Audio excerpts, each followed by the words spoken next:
प्रत्यावर्ती धारा का वर्ग माध्य मूल मान निकालेंगे। कल की जो हमारी क्लास थी उसमें ये था कि प्रत्यावर्ती धारा का औसत मान या माध्य मान।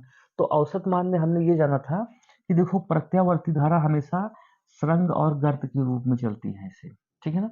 तो पहले आधे चक्कर में प्रत्यावर्ती धारा का मान पॉजिटिव होता है और अगले आधे चक्कर में धारा का मान निगेटिव होता है, और ये आधा चक्कर मिलके पूरी एक साइकिल कंप्लीट करते हैं। तो पूरी साइकिल में प्रत्यावर्ती धारा का औसत मान है जो जीरो आएगा, क्योंकि ये आधा प्लस है ये आधा माइनस है तो जीरो आ जाएगा। एक साइकिल भाई यहीं पर तो पूरी होगी, आधी साइकिल ये हमारी हुई और आधी साइकिल ये हुई, दोनों मिलके एक साइकिल पूरी कर लेंगे, ठीक है ना। तो ये होता है औसत मान। और यहां से यहां तक जाने में अगर जो समय देखा जाए तो जीरो से यहां तक समय कितना होगा, टी होगा, ठीक है ना। यहां तक आने में अगर जो टी समय लेता है तो इसी को हम लोग इसी के सापेक्ष यहाँ पर प्रत्यावर्ती धारा का वर्ग माध्य मूल मान निकालेंगे। इससे हमारा कोई लेना देना नहीं था, बस हमने ये कहा है यहाँ पर कि टी क्या होता है और एक साइकिल कैसे बनती है, ठीक है ना। प्रत्यावर्ती धारा की एक पूर्ण साइकिल अभी बता दिया है के लिए धारा के वर्ग के, देखो धारा है इसका वर्ग कर दिया, ठीक है ना, के औसत मान को बटे हमने कर दिया, ये औसत हो गया हमारा। औसत में भाग ही तो लगाते हैं, पदों का योग बटे पदों की संख्या।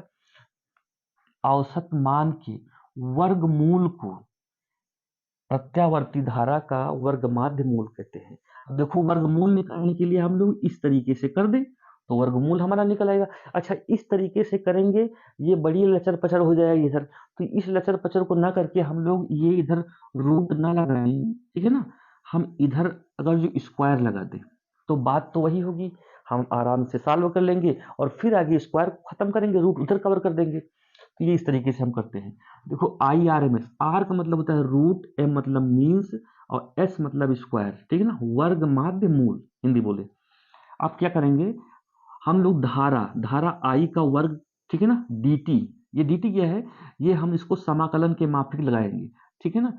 तो देखो समाकलन में जीरो से टी तक समय लिया, समय जीरो से टी तक पूरे चक्र में टी लेगा और बटे का, ठीक है, आई स्क्वायर डी टी बटे का टी लगा दिया। अब इसको आगे क्या करेंगे, फिर देखो आई आर एम एस का स्क्वायर, ठीक है ना, ये हमारा समय जाएगा, समाकलन का निशान लगाया, जीरो से टी समय किया। आई दैट इज इक्वल टू क्या होता है, प्रत्यावर्ती धारा का स्टैंडर्ड समीकरण हमारा क्या होता है, आई बराबर, ठीक है ना, आई नॉट साइन ओमेगा टी, ये होता है आई धारा का समीकरण, प्रत्यावर्ती धारा का समीकरण। तो जहां पर आई स्क्वायर है वहां पर हमने रखा आई की दब पर I zero sine omega T, square है तो हमने स्क्वायर लगा दिया डी टी बटे का टी। अब अगला स्टेप हमारा क्या कर रहा है, ये हमने लिख इसलिए लिया है ताकि बोर्ड हमारा छोटा बनता है, स्क्वायर साइड बोर्ड है तो हमको पीछे दिखता नहीं है। तो अगले स्टेप में हमने क्या किया, देखो यहाँ पर आई स्क्वायर आर एम एस, ठीक है ना, समाकलन का निशान लगाया और जीरो से टी, आई जीरो का, अब ये स्क्वायर है तो ये स्क्वायर को ओपन करेंगे तो क्या हो जाएगा, देखो आई जीरो का स्क्वायर, ठीक है ना, और फिर हो जाएगा sine square omega T D T और बटे का पूरा फिर टी लगा दिया। अब अगला स्टेप फिर क्या जाएगा, हमारा हो जाएगा I square R M S that is equal to T जो होता है ना, ये टी का मान होता है 2 पाई बाई ओमेगा।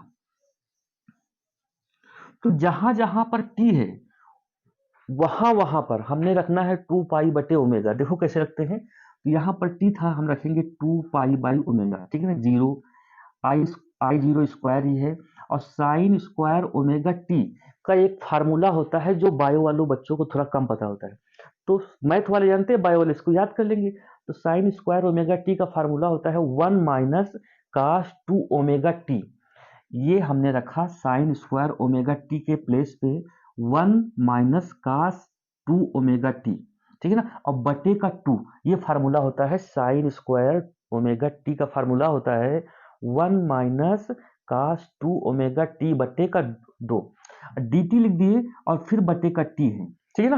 अब देखो हम अगले स्टेप में क्या करेंगे, ये अब इसको समाकलन कर देंगे, ठीक है ना।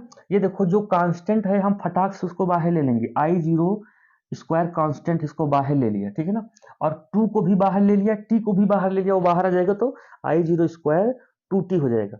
अब देखो हम इसका समाकलन करेंगे, वन का डी टी के रिस्पेक्ट में समाकलन होता है टी, तो यहाँ पर हो जाएगा टी, ठीक है ना। अब माइनस लगाएंगे क्योंकि समाकलन है, माइनस रहेगा, और साइन 2 ओमेगा टी का होता है, देखो साइन टी का होता है कॉस टी, ठीक है ना, साइन एक्स का कॉस एक्स और कॉस एक्स का होता है साइन एक्स। तो यहाँ से क्या हो जाएगा, माइनस है, कॉस 2 ओमेगा टी है तो हो जाएगा साइन 2 ओमेगा टी। और देखो 2 ओमेगा एक्स्ट्रा है, कल हमने बताया था, जिसको क्या करके अपान में लिख देंगे, तो गुणा करके 1/2 ओमेगा, ठीक है ना। और ये हमने लिमिट लगा दिया 0 से 2 पाई बाई ओमेगा, यही लिमिट लगा दिया।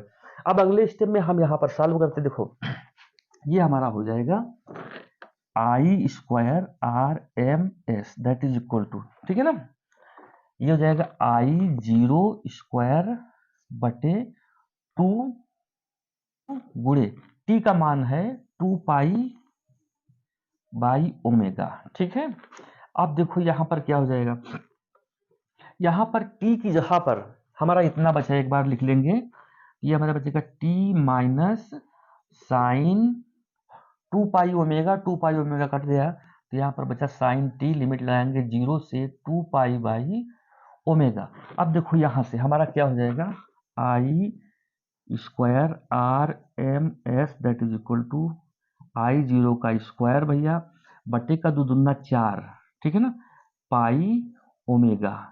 अब ये अगले स्टेप में पलटेगा, तो देखो यहाँ पर क्या हो जाएगा, टी माइनस साइन टी, इसका मतलब है हमने पहले लिमिट लगाना है अपर लिमिट, फिर बाद में लोअर लिमिट लगाना है जहां पर टी है।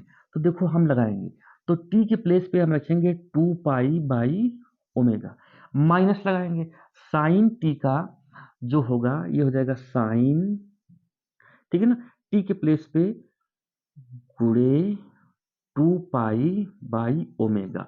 अब माइनस लगाएंगे तो देखो फिर टी की प्लेस पे हम 0 रखेंगे तो माइनस का 0 हो जाएगा, तो यहाँ से हमारा बन जाएगा, और साइन, अब टी की प्लेस पे 0 रखेंगे तो साइन 0 हो जाएगा, और साइन 0 का मान भैया होता है 0, तो ये सब पूरा हमारा काउंटडाउन 0 हो जाएगा। अब देखो यहाँ से फिर क्या होगा, इसको हम इस तरीके से लिखते हैं आई स्क्वायर आर एम एस, ठीक है ना, ये पलट जाएगा, और ये किस तरीके से पलटेगा, ये हो जाएगा ओमेगा आई 0 का स्क्वायर बटे का 4 पाई, और ये ब्रैकेट खुल जाएगा तो मल्टीप्लाई हो जाएगा 2 पाई बाई ओमेगा। अब यहाँ से एक चीज और देखें, साइन पाई का मान जो होता है वो 0 होता है, तो फिर साइन 2 पाई ये भी 0 ही हो जाएगा हमारा, तो ये सब हमारा 0 हो जाएगा। Sine pi that is equal to 0 ये होता है, मैथ वालों को पता है और बायो वालों को नहीं पता, तो इसको याद कर लो। अब यहाँ से फिर देखो पाई से पाई कैंसिल आउट हो जाएगा, ओमेगा से ओमेगा कैंसिल आउट हो जाएगा, तो यहाँ पर हमारा क्या बचेगा, आई स्क्वायर आर एम एस, ठीक है ना, that is equal to I 0 का स्क्वायर बटे, अब 2 दूनी 4, तो ये हो जाएगा 2। अब फिर देखो यहाँ से अगर जो हम स्क्वायर को खत्म करें, ये हो जाएगा I R M S that is equal to, ये हम पूरे पे रूट लगा देंगे, और ये हो जाएगा आई, भाई यहाँ से स्क्वायर हटेगा तो इस पर रूट लगेगा, तो ये हो जाएगा आई 0 का स्क्वायर बटे का 2। अब देखो ये स्क्वायर से रूट कट जाएगा, तो हमारा अगले स्टेप में क्या बचेगा, I R M S that is equal to I 0 और बटे का, भाई ये रूट ऊपर आई से तो कटा है, 2 से तो कटा नहीं, 2 के ऊपर कवर रहेगा, ये हो जाएगा, और इतने का जो मान आएगा वो हमारा, ठीक है ना, यही हमारा वर्ग माध्य मूल मान है, ठीक है ना, या इसको हम इस तरीके से लिख सकते हैं 0.